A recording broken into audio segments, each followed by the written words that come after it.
अल्लाह के नबी अलैहिस्सलातु वस्सलाम का इरशाद पाक है कि जन्नत अल्लाह रब्बुल इज़्ज़त से 5 लोगों को तलब करती है।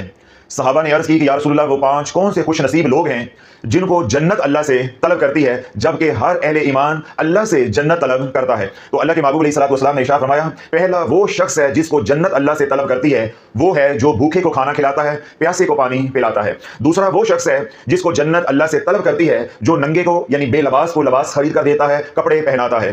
तीसरा वो शख्स है जिसको जन्नत अल्लाह से तलब करती है, जो लगाई बुझाई से, गीबत से, चुगली से अपने आप को बचाता है, यानी इस बुरे फेल से इज्तनाब करता है। चौथा वो शख्स है जिसे जन्नत अल्लाह से तलब करती है, जो कसरत से कुरान मजीद फुरकान हमीद की तिलावत करता है। और पांचवा वो शख्स है जिसको जन्नत अल्लाह से तलब करती है, जो कसरत से मुझ पर दुरूद व सलाम पढ़ता है, यानी हुजूर अलैहिस्सलातु वस्सलाम की बारगाह रहमत में कसरत से दुरूद व सलाम का हदिया पेश करता है। तो अल्लाह ये 5 खुश नसीब लोग हैं, ये 5 खुश नसीब अहले ईमान हैं जिनको जन्नत अल्लाह से तलब करती है।